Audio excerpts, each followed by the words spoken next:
Hello and welcome to another sound booth tutorial. I'm your host, Daniel Jason Booth. Today we're going to look at optimizing vocal levels for downstream processing.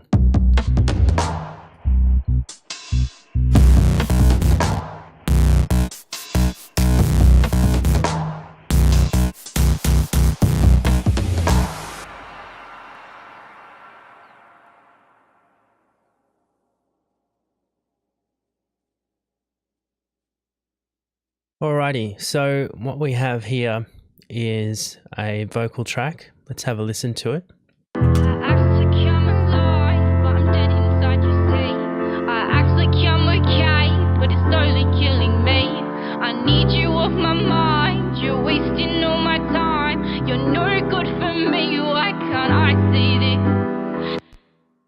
Alright, so it's not terribly dynamic. It's been put through a compressor, my analog channel strip, and it's also been recorded through a telephone speaker, like literally a telephone speaker, and I think in a lot of ways it's compressed it. It's added a bit more compression to the sound. But that said, I'd still like to smooth it out a bit more.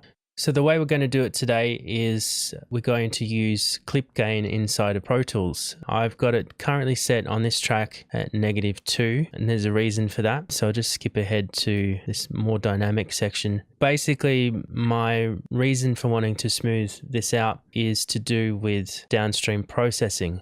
I'll chuck a compressor on there now. All right, so we've got the Puig child. I act like I'm alive, but I'm dead inside, you say.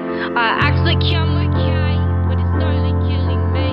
I need you off my mind, you're wasting all my time. You're no good for me, why can't I see this? The combo's got so down, but it entertains me. When you're high as fuck, you forget about me. Maybe I should get on board, start to smoke a little weed. It doesn't look too bad in terms of the compression. It could be a lot more dynamic, but I would like to reduce it down even further in the hopes that it will help smooth out the way that it's compressing. I would like to be able to hear every word. The way that I'm going to attack that is to basically take down all the peaks. You would think that that would actually be detrimental to the performance, but the thing is if the intent is already in that performance, within reason, so long as you're not taking the peaks down too far, it can actually still come across as quite natural. I'm looking to optimize it so that the needle on the Puig child here doesn't go, bouncing around everywhere. I would like it to stay in a bit of a consistent sweet spot. I could do that with another compressor in series, and as I've shown in another video, but lately I've been doing this, and I don't know, it just kind of seems a little bit more transparent and gives me a bit more control of the depth of compression. It means that I can absolutely slam it, just literally pin the needle. But the great thing about having it optimized is that it just stays there, kind of dances around after it's been pinned.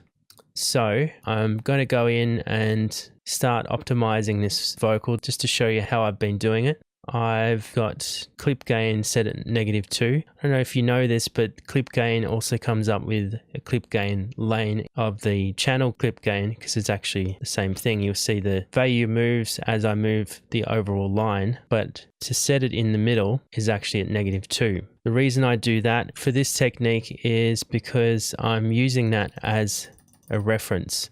Just expand that out. Okay, so this is the first phrase, and I'm literally going to go in with the pencil tool and draw it out. Now, in terms of how much I want to draw down those peaks, that really depends on how far I expand the view. If I expand it that much, I'm actually going down, -18, so I'm going down another 16 dB. I think that's too much. So what does this bring? So maybe a few dB. Another thing I should explain about clip gain is that it is pre-inserts. So how that differs from other automation is it affects everything that's on the inserts, whereas volume automation is just turning up or down whatever you've already sent through the processing on the inserts. I'll show you a few things in real time and then I'll just speed it up. So literally just drawing around the waveform. and making sure I'm returning to -2. Okay.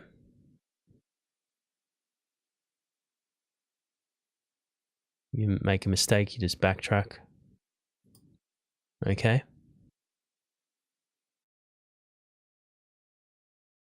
So one thing I should say at this point is if you don't return back to -2, it's going to affect your view of the other parts of the waveform. So if I say draw that, well then when I go to draw it in, it's going to be a different degree of clip gain. So always make sure you return to -2.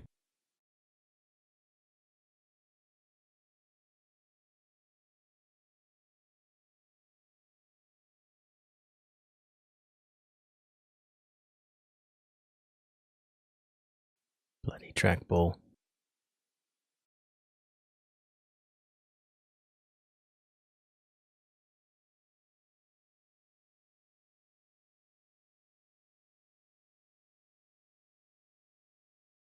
Man, this is fun. Oh, please tell me that's the end. Yes. All right.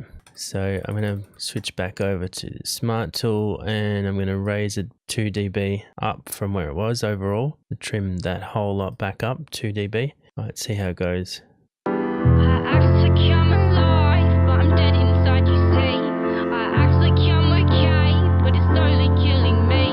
I need you off my mind, you're wasting all my time. You're no good for me, why can't I see this?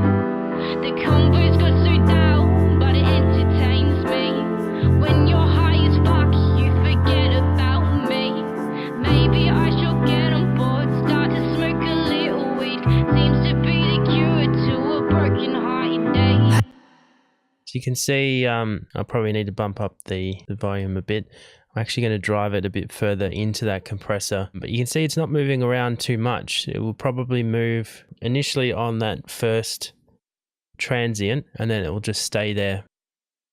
I act like I'm alive, but I'm dead inside, you see.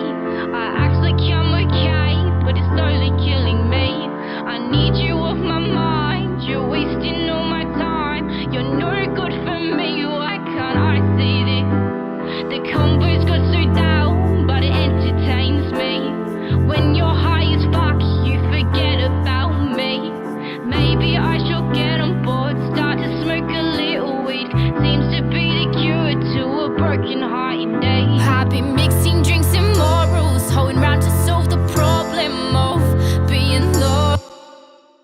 So there you go. You can see it's quite a lot more controlled because it's doing it all in real time. If we hide clip gain and do an AB, clip gain, clear clip gain. I act like I'm alive, but I'm dead inside, you see. I act like I'm okay, but it's slowly killing me. This is where we were. I act like I'm alive, but I'm dead inside, you see. I act like I'm okay, but it's slowly killing me. The combo's got so down, but it entertains me. When you're high as fuck, you forget about me. Maybe I should get on board, start to smoke a little weed. Seems to be the cure to a broken hearted day. The combo's got so down, but it entertains me. When you're high as fuck, you forget about me. Maybe I should get on board.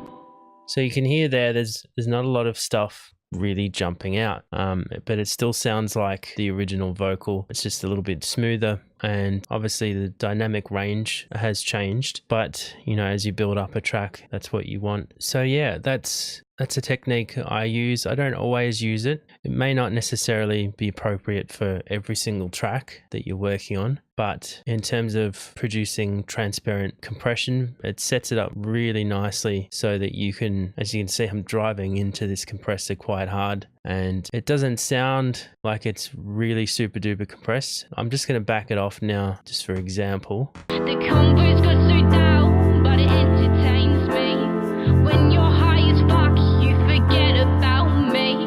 Maybe I should get on board, start to smoke a little weed. Seems to be the cure to a broken hearted day. I've been mixing drinks and morals, holding round to solve the All right, so that's a cool technique, and give that a try. Let me know how you go. Please like, share, subscribe, and I'll see you in another video. Happy mixing.